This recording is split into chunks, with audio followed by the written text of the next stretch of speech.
Boa noite, eu saúdo a todos com a paz do Senhor, tanto os que estão em casa como os poucos que estão aqui no templo, né?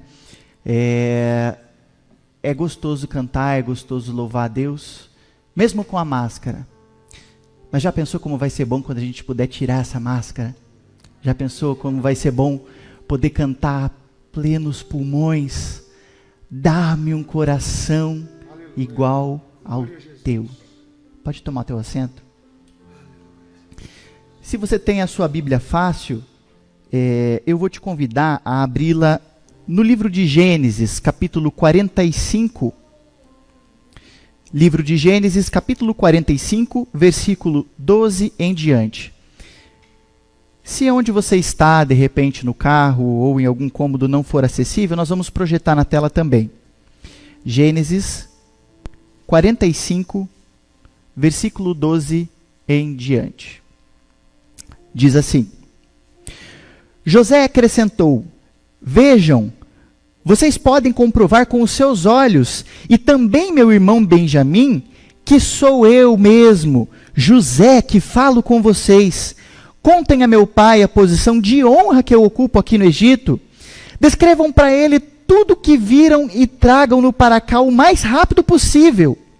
Chorando de alegria, ele abraçou Benjamim, e Benjamim também o abraçou e chorou. Então José beijou cada um de seus irmãos e chorou com eles. Depois os irmãos conversaram à vontade com ele. Nós precisamos transformar os nossos traumas em experiências de cura. Todos os dias nós estamos suscetíveis às mais diversas experiências. Nós estamos em um mundo mau, somos cercados por acidentes, por violências, por injustiças. Talvez nós nunca tenhamos vivido num mundo tão injusto como nós vivemos hoje. Reflexo disso é que nós abrimos as redes sociais, nós ligamos a televisão, e é um grande desafio manter ligado ou continuar conectado por mais de 10, 15 minutos. Ou, se ficar além disso, não ser afetado. E ninguém discorda que as nossas experiências, elas influenciam, tanto as boas como as ruins, elas influenciam as nossas atitudes, elas influenciam as nossas decisões, e às vezes elas influenciam quem nós somos. Um dia desses, faz cerca de um ano e pouquinho, eu estava no mercado com a Rosane, e eu tenho por hábito sempre carregar o meu celular, e com o meu celular eu vou fazendo as contas ali para que a gente possa fazer as compras dentro do valinho, né? E nesse dia a Rosane tinha esquecido o celular em casa e acabou a bateria do meu celular, no meio da compra. E eu falei, puxa vida, eu não vou mais poder somar agora a compra, o que a gente faz? E a Rosane falou assim, amor, vai jogando as coisas dentro do carrinho, que qualquer coisa, quando chegar lá no caixa, a gente tira o que for supérfluo, tira as besteirinhas lá, e passa o que a gente quer passar, né? E na hora isso mexeu comigo.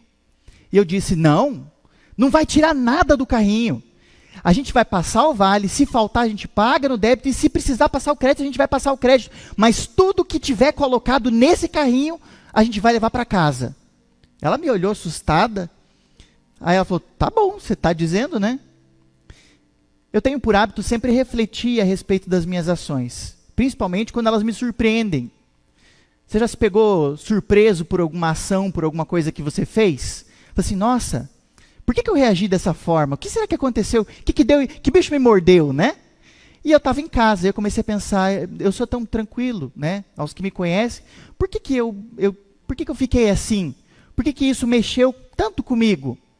E eu comecei a pensar e comecei a voltar nessa experiência que aconteceu nesse dia. E de repente pintou na minha cabeça uma lembrança de infância. Mas apareceu tão vívida como a lembrança que eu tinha acabado de passar. E eu lembrei de uma época que eu ia fazer compra com os meus avós.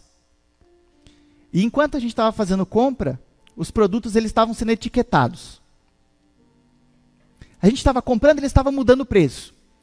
E chegava no caixa, às vezes, e não dava para levar tudo. ficava a carne moída, ficava o leite. Sempre alguma coisinha tinha que ficar para trás. Eu lembro do olhar de decepção da minha avó, do meu avô, de ter que deixar alguma coisa para trás, de terminar de passar a compra e falar, então, isso aqui fica. Uma época que o leite era racionado, e quem tinha criança em casa, 2, sofria. Eu acho que boa parte dos que estão aqui, e talvez dos que estejam em casa, também lembre dessa época. Eu não lembrava dessa experiência, eu não lembrava que isso tinha acontecido. Mas aquilo me marcou de uma forma tão grande. Eu imagino que na época dessa experiência eu deveria ter entre 5 e 6 anos, porque eu lembro que depois dos 6, eu ficava em casa quando meus avós iam fazer compra. Então antes disso eu ia com eles. Isso me marcou de uma forma tão grande que com 30 anos, isso estava influenciando uma decisão minha. E eu não sabia. Quantas vezes as nossas atitudes, quantas vezes as coisas que a gente faz no nosso casamento, a escolha de uma profissão, uma palavra áspera, tem um fundo lá atrás. Quantas vezes as nossas ações estão ligadas àquilo que nós passamos? Quantas vezes nós repetimos aquilo que fizeram conosco? Aquilo que nós não gostamos, aquilo que machucou. Você já deve ter visto alguém que cresceu num lar turbulento, que teve uma infância difícil, e cresceu dizendo assim, o dia que eu for pai, eu vou ser um pai muito melhor do que o meu, uma mãe muito melhor do que a minha. Eu não vou fazer o que meu pai fazia comigo. Eu não vou fazer o que minha mãe fazia comigo. E aí ele tem os seus filhos. E ele age exatamente igual. Pessoas machucadas machucam. Pessoas curadas curam. É um desafio muito grande, mas é possível nós voltarmos e transformarmos todo trauma, toda experiência ruim em uma experiência de cura para as nossas vidas e para a vida das pessoas que nos cercam. Eu gostaria de falar um pouquinho com você, e não tem exemplo melhor para nós usarmos que os nossos pais da fé, Abraão, Isaac e Jacó. A Bíblia diz que Deus prometeu a Abraão um filho. E Deus prometeu a Abraão um filho, sendo ele velho. E Abraão, em certo momento, ansioso, sem saber o que fazia, sua esposa também falando, olha, eu acho que não vai dar. Eu acho que talvez seja melhor você providenciar o teu filho aí de uma outra forma. Sua esposa era estéril. E aí Abraão vai e tem um filho fora do casamento, Ismael. E Ismael não era o filho da promessa de Deus. Então depois que Abraão tem Ismael, Deus cumpre a sua promessa, porque ele havia prometido. E Abraão tem a Isaac. O que acontece? Como Abraão pisou na bola, ele tinha uma preferência muito clara e evidente por Isaac. Tanto que quando Isaac desmamou, Abraão deu um banquete em comemoração. E isso gerou alguma coisinha. Nós vamos para a sequência e vemos que Abraão gerou a Isaac, e Isaac gerou a Jacó. Jacó era gêmeo de Esaú. O irmão de Jacó, Esaú, filho de Isaac, eram gêmeos, mas ele nasceu primeiro. Então, por direito, ele teria direito a uma bênção do pai, chamada bênção da primogenitura. Só que a mãe de Jacó não concordava. Por não concordar, ela montou um plano para que, aproveitando da situação de Isaac, que estava na cama, que já não enxergava direito, para ajudar Jacó a enganar o pai e tomar a bênção do irmão, a bênção da primogenitura. Então, mancomunado com a mãe, Jacó vai, engana o seu pai e toma a bênção do irmão. Como resultado, ele tem que fugir. E ele foge, monta a sua família. E aí o que acontece? Tem vários filhos, e dentre os vários filhos, o seu preferido, José. Vocês estão vendo? Pessoas machucadas machucam. E às vezes nós perpetuamos coisas ruins que nós nem concordamos, sem perceber. E aí José, sendo o preferido, sendo um rapaz de Deus, um pastorzinho de ovelhas, ele não se coloca em posição de superioridade aos seus irmãos, mas por os seus irmãos verem essa condição de preferência do pai, eles começam a odiar José. Porque eles desejam ter o amor do pai, tanto quanto José tem. Mas José é o preferido. Jacó encomenda uma túnica para José, e então ele está bem vestido. Até certo dia, que os irmãos, cansados de verem essa predileção do pai por José, armam uma arapuca contra José. E vendem José, jogam José num poço e vendem José como escravo. Um menino inocente, sem maldade nenhuma. Primeiro trauma. Vendido pelos irmãos como escravo, José é levado ao Egito.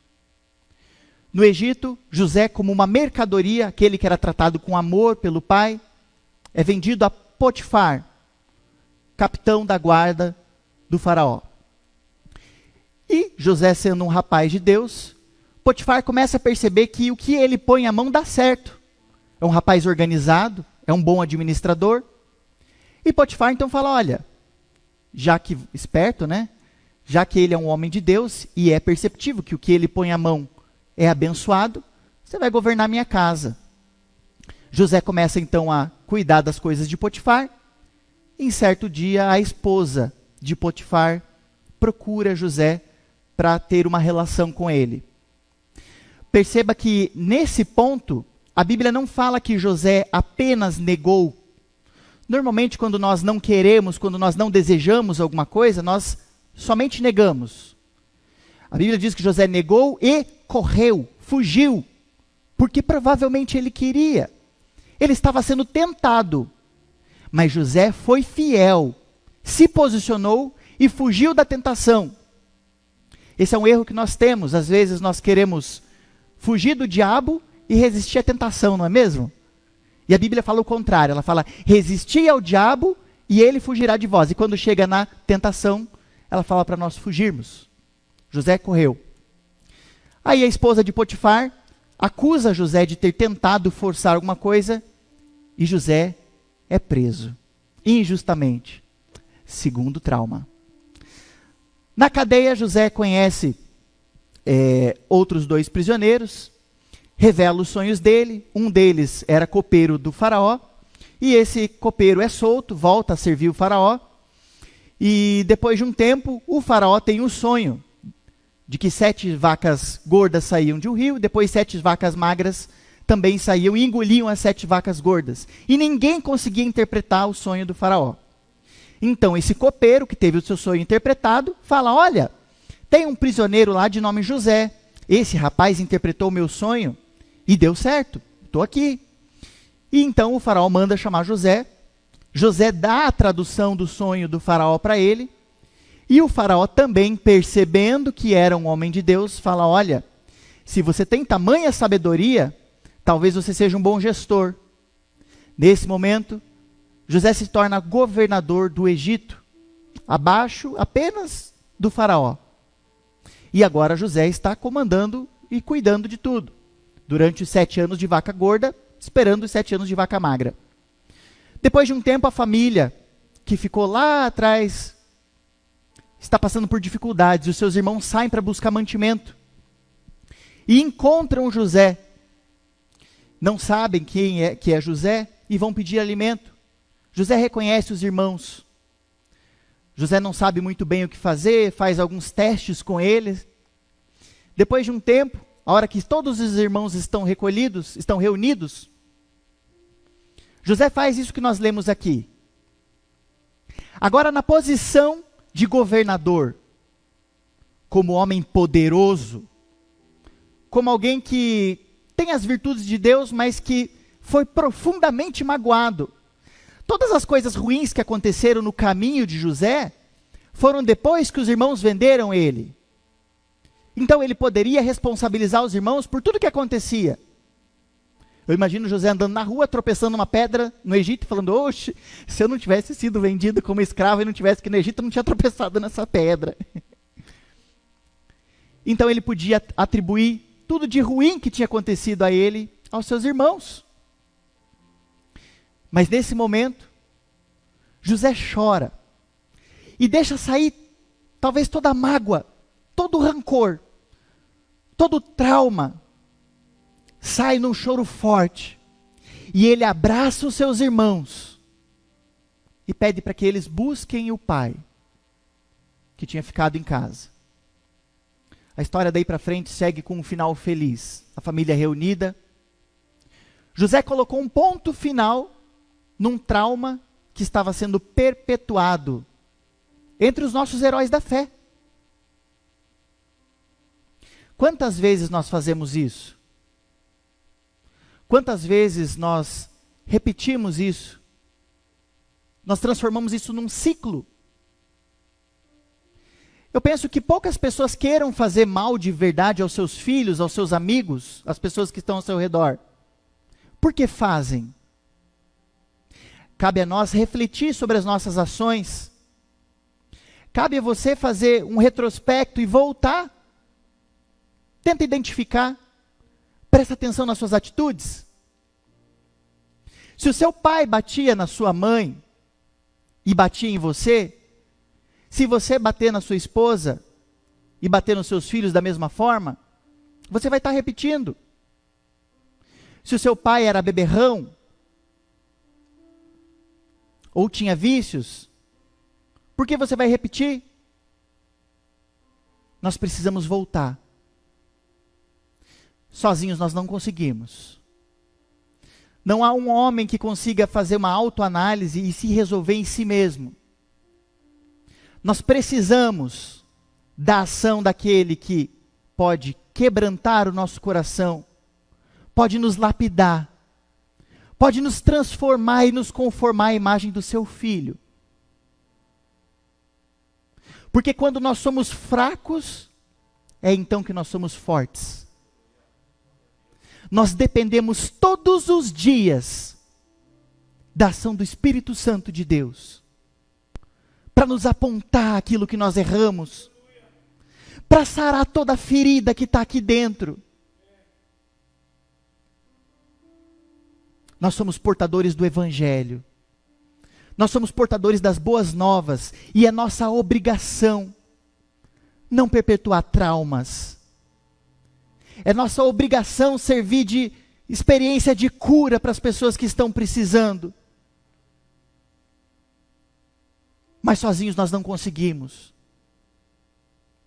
Se você está em casa, e há um bom tempo talvez tenha desistido, seja da caminhada com o Senhor, talvez da vida, é momento de você voltar hoje, de você entregar a sua vida nas mãos do Espírito Santo de Deus, sabendo que o melhor Ele vai fazer.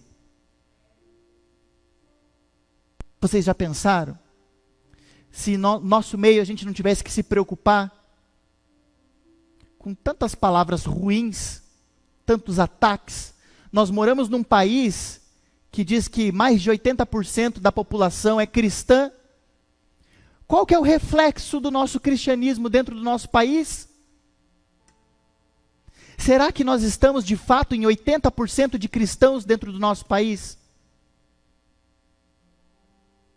Voltar. Nós precisamos voltar. Lá atrás. Onde doeu. Onde machucou. Nós não podemos colocar uma pedra em cima das coisas e fazer de conta que está tudo bem. Você já pensou? Se de fato nós estivéssemos num país de fato com 80% de cristãos sarados, curados, sendo agentes de transformação e de cura na vida das pessoas? Se coloque de pé.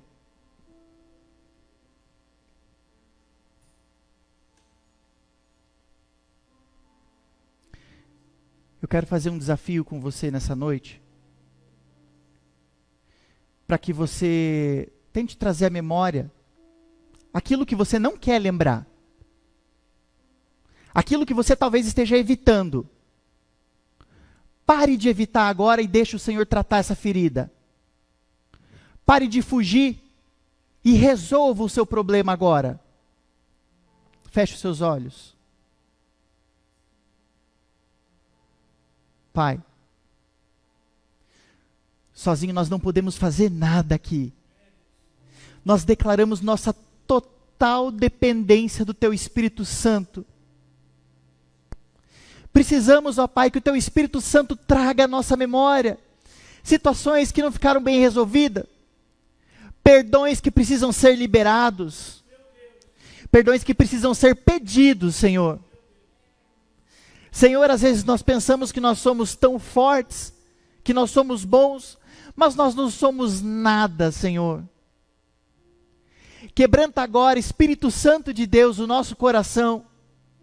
Nos confronta com a nossa falha, nos confronta com o nosso erro, Senhor. Pai, aquele que precisa, pega ele no colo agora, Senhor. Vai tratando todo machucado, toda dor, toda ferida, Senhor. Pai, nos ajuda a ser livres, ó Senhor, para que as nossas decisões possam ser de fato tomadas com base na Tua palavra, Senhor, e não com base em experiências ruins. Senhor, que nós possamos ser ainda nesse tempo, Senhor, vasos de transformação, Senhor, vasos de cura, Pai, numa sociedade caótica que clama por socorro, Senhor. Levanta, Senhor, a Tua igreja, Senhor. Desperta, Pai, aqueles que ainda dormem. Tira, Senhor, toda a venda dos olhos agora, em nome de Jesus, a Tua igreja clama, Senhor. Traz paz para o nosso coração, ó Pai. É assim que nós oramos pelo poder e autoridade do nome de Jesus. Amém.